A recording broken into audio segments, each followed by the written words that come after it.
ये डेफिनेटली एक major operation है। मेजर ऑपरेशन इसलिए क्योंकि मोस्ट ऑफ द टाइम हम लोग जब राइनोप्लास्टी करते हैं तो पूरा काम करते हैं।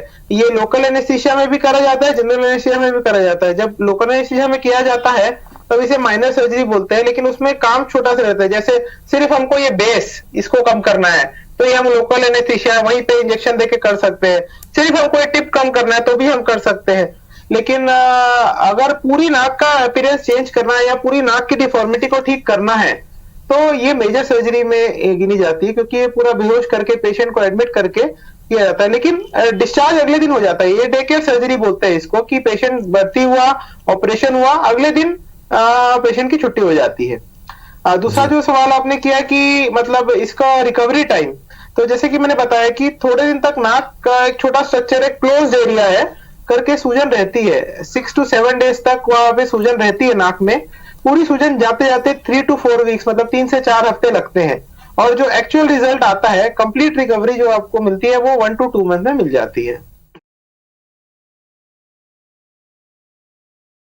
हाँ, ये सर्जरी एक टर्म हम लोग यूज करते हैं, सेकेंडरी राइनोप्लास्टी।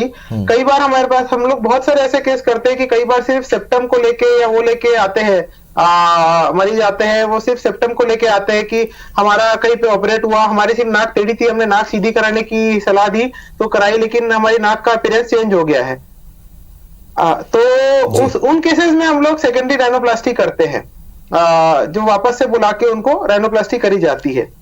तो डेफिनेटली बहुत सारे ऐसे रहते हैं जिनकी सेकेंडरी राइनोप्लास्टी की जरूरत पड़ती है। अगर पहली सर्जरी अच्छे से करी जाए तो उसकी जरूरत नहीं आती है, मैं ये बोलना चाहूँ। पूरे नोज को कंप्लीटली एनालाइज करना चाहिए। सिर्फ एक डिफेक्ट नहीं होता नोज में, बताया जैसे कि एक बहुत ही कॉम्प्लेक्स स्ट्रक्चर है, तो पूरी नोज को कंप्लीटली एनालाइज करके अगर पूरे प्रॉब्लम एक साथ अगर हम टैकल करेंगे तो सेकेंडरी सर्जरी की जरूरत नहीं आएगी।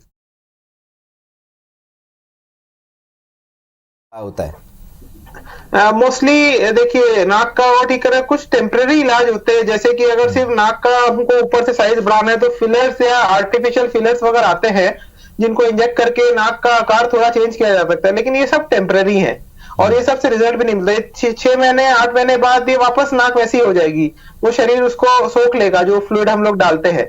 तो ये एक ऐसी चीज है जो कि सर्जिकली ही ठीक हो सकती है, ना कोई एक्सरसाइज ना कोई मेडिसिन से इनको ठीक कर सकती है।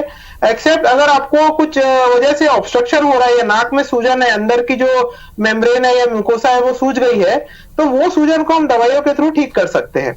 बट अगर आकार चेंज करना है तो सर्जरी ही ओनली ऑप्शन है। आजकल के लोग बहुत ब्यूटी कॉन्शियस है, तो फीमेल्स खासकर आजकल सर्च करती है, उनको अपने नाक नहीं पसंद है तो हमारे पास आती है। लेकिन मैं अभी भी यही कहूंगा कि लोगों में इसकी जागरूकता बहुत कम है। वो लोग चाहते हैं कि छोटा से उसमें हमारी नाक का साइज चेंज हो जाए, बिना ऑपरेशन के चेंज हो जाए। अभी भी ये सवाल हमसे पूछे जाते हैं। लेकिन अगर उनको बता दे कि ये फिल्म स्टार्स ने इतने बार राइनोप्लास्टी कराई है तो वो कन्विंस हो जाते हैं। ऐसा होता है, पर जागरूकता की बहुत कमी है अभी भी। और ये प्रोग्राम के माध्यम से मैं लोगों को मैं यही मैसेज पहुंचाना चाहता हूँ कि ये एक मुश्किल सर्जरी नहीं है। मतलब अगर अच्छे हाथों से कराई जाए तो ये सर्जरी और अच्छा रिजल्ट देती है। आपको जागरूक होने की जरूरत है और आपको आपका प्रॉब्लम समझने की जरूरत है।